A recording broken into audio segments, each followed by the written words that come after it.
గోదావరి జిల్లాలో ప్రబల్ల జాతర ప్రారంభమైంది. అంబేద్కర్ కోనసీమ జిల్లాలో జరిగే ప్రబల్ల జాతర దేశమంతా చూసే విధంగా కనుమ పండుగ రోజు ప్రారంభమవుతుంది.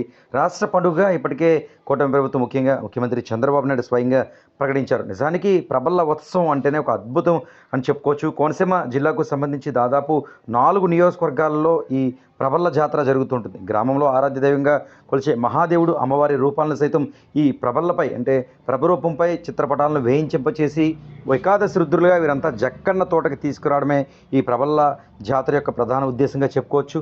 దీనిలో భాగంగా పెద్దపట్నానికి సంబంధించి ప్రబల్లలు కదిలాయని చెప్పుకోవచ్చు. జగ్గన్న తోటకి సమీప ప్రాంతానికి కదిలిన పరిస్థితి మాత్రం నెలకొంది. అయితే ప్రస్తుతం ఈ 5 అడుగుల మేర నీరు ఉన్నప్పటికీ కూడా ప్రబల్లో ఎక్కడ నీటిలో పడకుండా ప్రాణాలకు తెగించి సైతం కోనసీమలో ఈ ఉత్సవాలు నిర్వహిస్తారని చెప్పుకోవచ్చు. ప్రస్తుతం ఈ పెద్దపట్నంతో పాటు అనేక ప్రాంతాల్లో ఉన్న ప్రబలన్నీ కూడా కదిలిన పరిస్థితి నెలకొంది. పండుగకు వచ్చిన అనేక ప్రాంతాల నుంచి వచ్చిన వీరంతా కూడా ఈ ప్రబల్ల వెనక అడుగులో అడుగు వేస్తూ జాతరలో పాల్గొన్నారు. లక్షలాదిగా ఈ ప్రబల తీర్థంలో పాల్గొంటూ ఉంటారు. తొలి రోజైతే ప్రారంభమైన పరిస్థితి మాత్రం నెలకొంది. దాదాపు కొత్తపేట నియోజకవర్గంతో పాటు చుట్టుపక్కల దాదాపు అన్ని ప్రాంతాలలో కూడా ఈ ప్రబల్లో జక్కన్న తోటకి చేరుకుంటాయి. వందలాదిగా ప్రజలు లక్షలాదిగా ప్రాంతానికి చేరుకున్న పరిస్థితి మాత్రం నెలకొంది. ఎటువంటి దురదృష్టకర ఘటనలు జరగకుండా, ప్రమాదాలు జరగకుండా జిల్లా ఎస్పీ అండ్ అధికారి ప్రత్యేకంగా ఈ ప్రబలోత్సవంలో పర్యవేక్షిస్తూ ఉంటారు. ప్రస్తుతం కోనసీమ జిల్లాలో ప్రధానంగా ఈ ప్రబల్ల జాతర అనేది కొనసాగుతుంది.